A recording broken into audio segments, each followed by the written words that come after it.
अस्सलाम वालेकुम everyone, this is Mohammad Shaheen Ahmed. और आज की इस वीडियो में जिस टॉपिक को हम डिस्कस करने जा रहे हैं वो है हमारे पास एप्लीकेशन ऑफ पास्कल्स लॉ। हमने अपनी लास्ट वीडियो में देखा था कि पास्कल लॉ क्या होता है, पास्कल लॉ किस तरह से फ्लूइड स्टैटिक के अंदर काम करता है, और इस वीडियो में इंशाल्लाह हम देखेंगे पास्कल्स लॉ को हम कहाँ किस तरह से अप्लाई कर सकते हैं।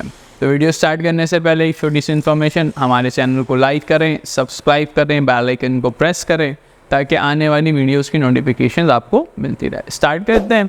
देखिए, पास्कल लॉ की एप्लीकेशन हम अपने रोज़मर्रा की ज़िंदगी में कहीं ना कहीं देख रहे होते हैं। अगर इनमें से मैं दो मेजर एप्लीकेशंस की बात करूं तो एक मेजर एप्लीकेशन हमें नज़र आता है हाइड्रोलिक ब्रेक सिस्टम, और एक हमें नज़र आता है हाइड्रोलिक लिफ्ट। ये दो बड़े आसान और नज़र आने वाले एग्जाम्पल्स हैं, एप्लीकेशंस हैं किसके, पास्कल लॉ के, हाइड्रोलिक लिफ्ट या हाइड्रोलिक ब्रेक सिस्टम। ठीक है, हाइड्रोलिक लिफ्ट को बेसिकली हम और एक टर्म में एक नाम से कह सकते हैं, that is force multiplier machine. The hydraulic lift is also known as force multiplier machine. Hydraulic breaks कहाँ इस्तेमाल होते हैं? किसी भी ऑटोमोबाइल, किसी भी व्हीकल्स के अंदर जो ब्रेकिंग सिस्टम होता है वो किस तरह का होता है? वो होता है हमारे पास हाइड्रोलिक ब्रेक सिस्टम। और अगर हम बात करते हैं किसके बारे में, हाइड्रोलिक लिफ्ट के बारे में, तो आपने देखा होगा जहाँ सर्विस स्टेशन जहाँ होते हैं, तो सर्विस स्टेशन में अगर आप कार की सर्विस करवाने जाएं तो उनके पास एक लिफ्ट होता है। वो क्या करते हैं, उस कार को उस लिफ्ट वाली जगह पे ले जाते हैं और बड़ी आसानी से वो लिफ्ट उस कार को क्या करता है, ऊपर की जानिब ले आ जाता है। या आसान हम इसे करते हैं, हाइड्रोलिक लिफ्ट की मिसाल आप इस तरह से ले लें तो हमारे पास जो गाड़ी के टायर को रिप्लेस करने के लिए जैक्स होते हैं, उन जैक में अगर मैं कहूँ कि आप उस कार को अपनी हाथों से उठाने की कोशिश करें तो आप नहीं उठा पाएंगे, आपको उस गाड़ी का वेट, उस व्हीकल का वेट बहुत ज़्यादा महसूस होगा। मगर वही काम अगर हम जैक से करते हैं तो बड़ी आसानी से, बहुत कम फोर्स लगाने पर हम क्या करते हैं, कार को लिफ्ट कर लेते हैं। तो कम वाले फोर्स को उसने क्या किया, थ्रू द पास्कल लॉ उस फोर्स को मल्टीप्लाई कर दिया 10 टाइम्स, 20 टाइम्स, 75 टाइम्स, और उस फोर्स को मल्टीप्लाई करके वो कहाँ इस्तेमाल कर रहा है, उसे उस कार को उठाने में इस्तेमाल कर रहा है। इसलिए हाइड्रोलिक लिफ्ट को हम एक टर्म में क्या कहते हैं, फोर्स मल्टीप्लायर मशीन कहते हैं। इसी तरह आपका ब्रेक सिस्टम भी काम करता है। ब्रेक सिस्टम कैसे काम करता है, अगर आपने देखा हो तो जो व्हीकल्स जो हाइड्रोलिक ब्रेक सिस्टम पर काम करते हैं तो उनके पास उनके ब्रेक ऑयल्स उनके अंदर इस्तेमाल होता है, उनके पैडल्स में, उनके इंजन कंपार्टमेंट में एक ब्रेक ऑयल का कंपार्टमेंट होता है, और वो ब्रेक ऑयल का कनेक्शन किससे होता है, उनके ब्रेक पैडल से होता है।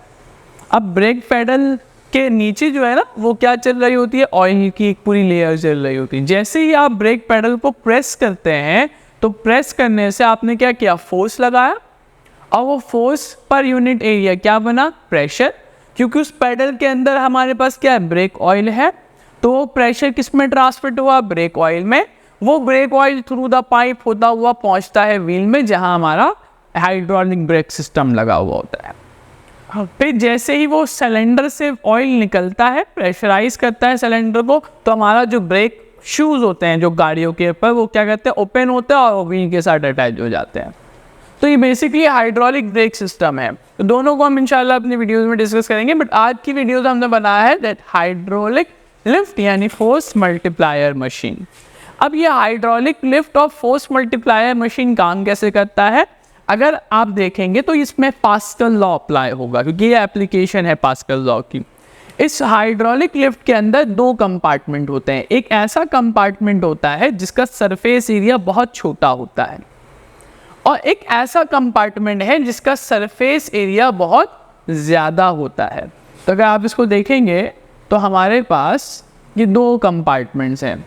एक पिस्टन हम ले लेते हैं जिसका सरफेस एरिया काफ़ी ज़्यादा है, एक पिस्टन हम ले लेते हैं जिसका सरफेस एरिया बहुत कम है, जिसमें हम फोर्स लगाएंगे और ये फोर्स आगे मल्टीप्लाई होकर यहाँ पर पहुँचेगी। तो अगर आप देखेंगे तो ये वाला जो पिस्टन है इसका स्मॉल सरफेस एरिया, इस पिस्टन का सरफेस एरिया क्या है, बहुत कम है, इसे A1 मान लेते हैं।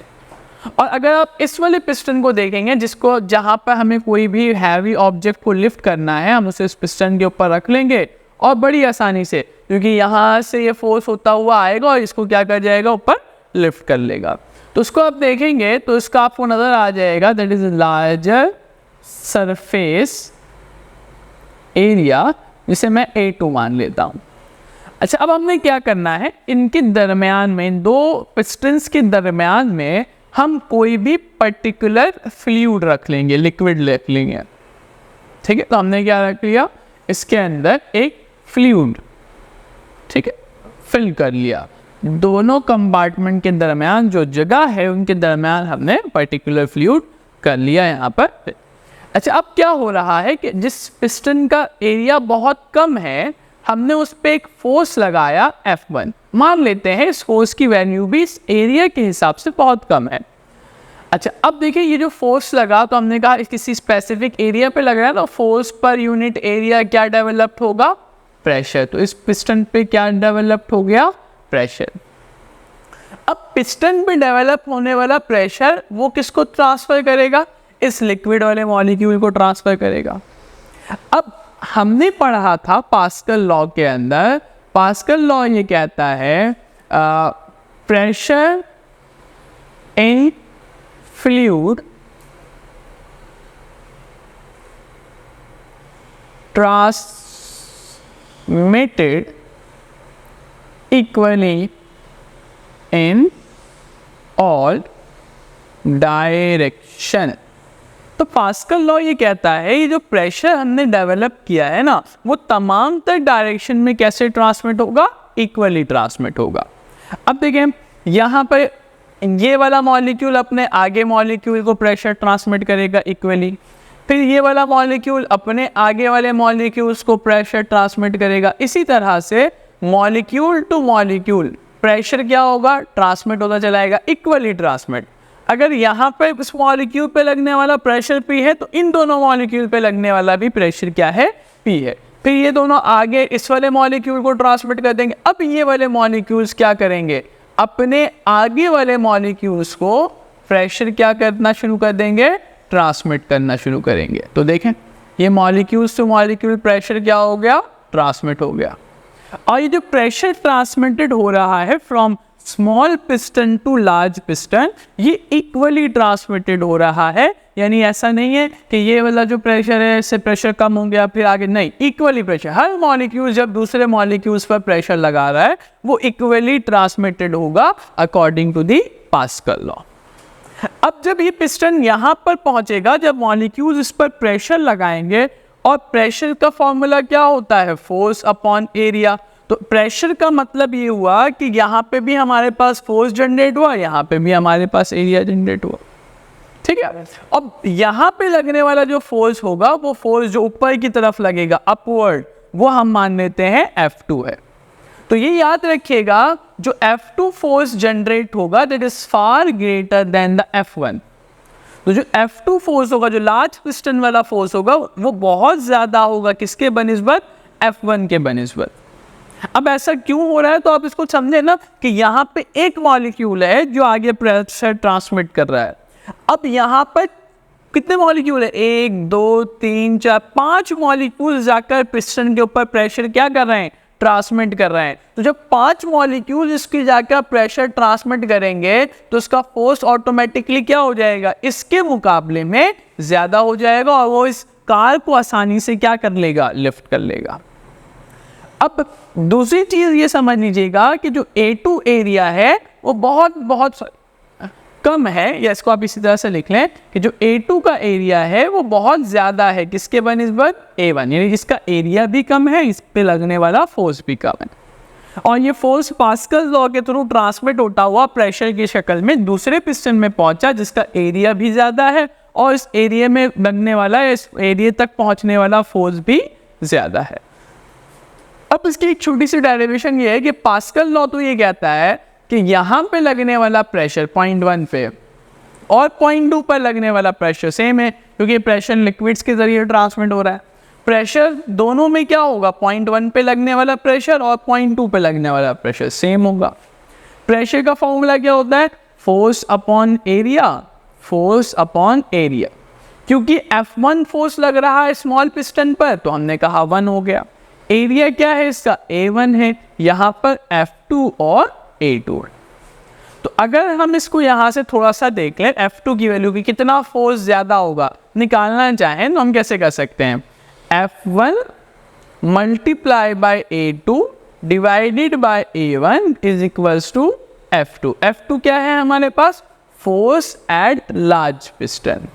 अगर हम F2 को देखें तो F2 क्या है हमारे पास, फोर्स एट लार्ज पिस्टन। अब इस बात को समझें कि जितना ज़्यादा फोर्स लाना चाहते हैं लार्ज पिस्टन पर, वो 3-4 चीज़ों पर डिपेंड कर रहा है। पहली चीज़ क्या है, F1 जितना ज़्यादा आप फोर्स लगाएंगे उतना ज़्यादा यहाँ पर फोर्स डेवलप्ड होगा। दोनों एक दूसरे की क्या है, डायरेक्टली प्रोपोर्शनल। तो F2 लार्ज पिस्टन पर जो लगने वाला फोर्स है वो स्मॉल पिस्टन के पे लगने वाले फोर्स के कैसे है, डायरेक्टली प्रोपोर्शनल। दूसरा देखें, A2 और F2 they are also directly proportional, यानी इस लार्ज पिस्टन का एरिया जितना ज़्यादा होगा इस पे बनने वाला फोर्स भी क्या होगा, ज़्यादा हो जाएगा।